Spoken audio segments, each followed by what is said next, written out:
Wow, it's been a minute. It's been a minute. It's been a minute. But I'm finally back. Playoff basketball's here. I was supposed to make a prediction video. Supposed to do a lot of videos, actually. Let me just get that out. I was supposed to do a lot of videos. But I hate recording people are in the fucking same room as me or in the same vicinity as me. Because then I feel weird. But we're going to talk about this heated Knicks and 76ers game. Because I was watching the game myself. I only watched 2 games last night. I only watched this game, and I only got the Cavs and Magic game, which I'm kind of upset that I didn't get the Lakers and Nuggets game because that is probably the most intense series. That's in the first round, I think. That's in the first round. Other than this series that I'm about to talk about, I think it's that series, which I'm very upset about.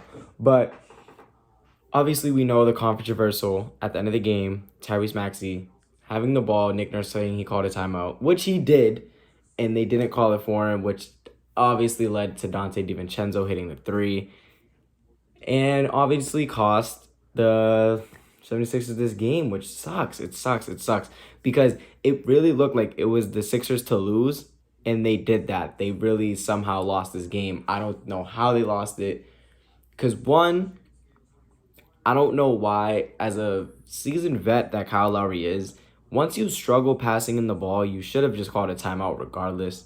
Because Nick Nurse even tried to call a timeout before he even passed the ball in. And then that's what led to Tyrese Maxey losing it, which then Nick Nurse tried to call a timeout once Tyrese Maxey fell with the ball, which then obviously led to Dante DiVincenzo's 3.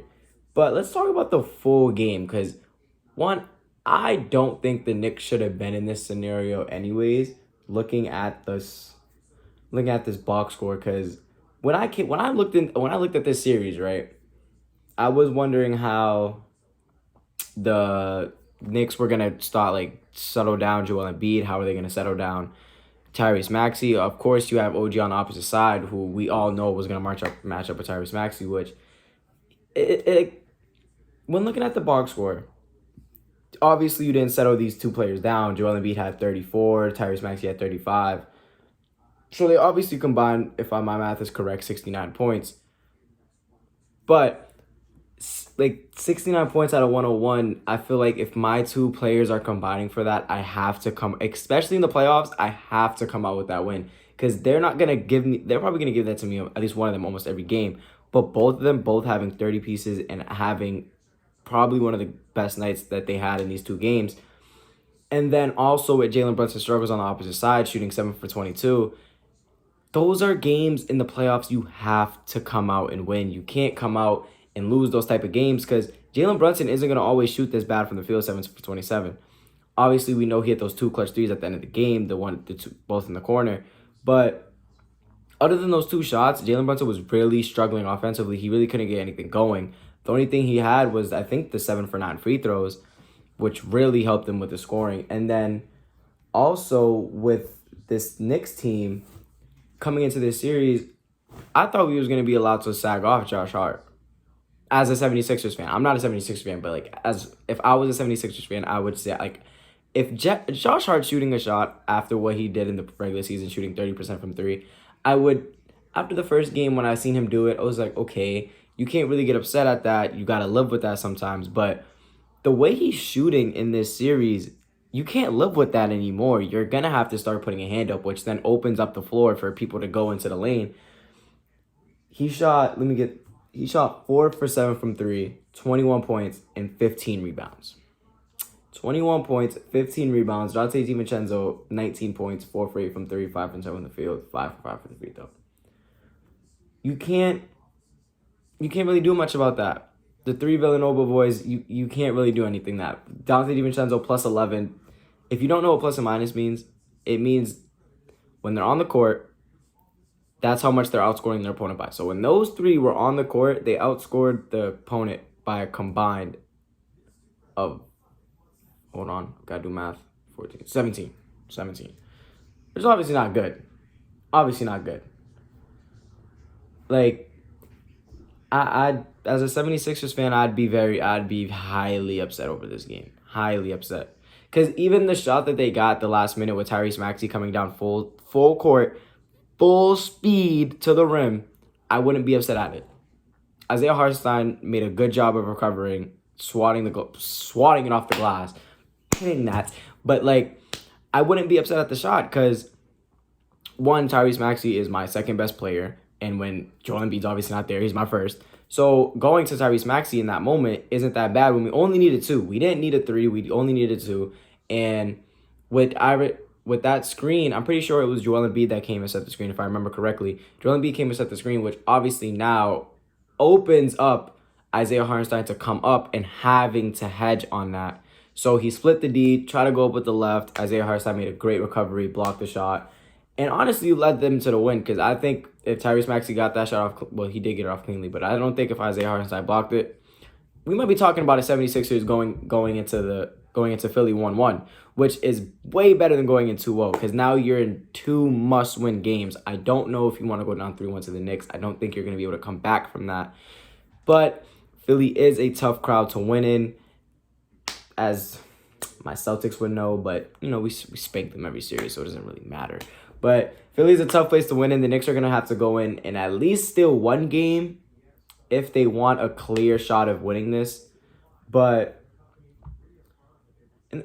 when I look at the box score, right, a lot of teams, which you'll see in series, they'll run still like the 9 to 10 man rotation.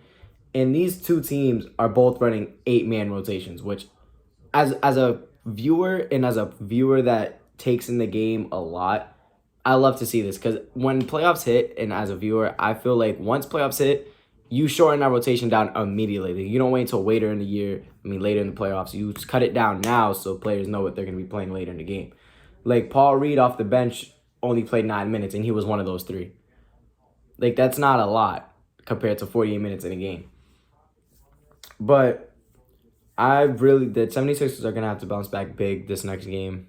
They're going to have to find a way. I don't know how, and they're going to have to find it fast because obviously I'm not a coach here, so I only give what I really know about basketball, which I feel like is good, but I don't know what to do in this scenario because Joel Embiid had a good game, Tyrese Maxey had a good game. Maybe you could get more out of Tobias Harris and Kelly Oubre, especially Kelly Oubre. I don't think Kelly Oubre should be scoring just 4 points. If you can get a little more from him, that'd be great. A little more from Tobias, only had 10 points. Somewhere at least 15 mark for one of them. I really think that helped them. And then on the Knicks standpoint, honestly, you're up 2-0. Jalen Brunson hasn't played his best game. Oh, sorry. It was 8 for 29. And if I could remember correctly, if I can find the first game, he didn't shoot that well from 3 in the from the field in the first game, if I'm not mistaken. If I can find it. Where is it? It's not this one, it's this one. Okay, box score. If I look at Jalen Brunson, yeah, 8 for 26 also in this first game, which, as a Knicks fan, if you're winning those type of games with your best player shooting 8 for 26 and 8 for 29, hey, you got away with one right there. And I think they got away with 2 good ones right here. So, as a Knicks fan, I think you stick with what you're doing. You don't change anything. Miles McBride has been great defensively and offensively. He came up with a lot of clutch buckets with Jalen Brunson off the floor, which really helped them even in this scenario. But I think that's all I have. All I know is Philly got to take one.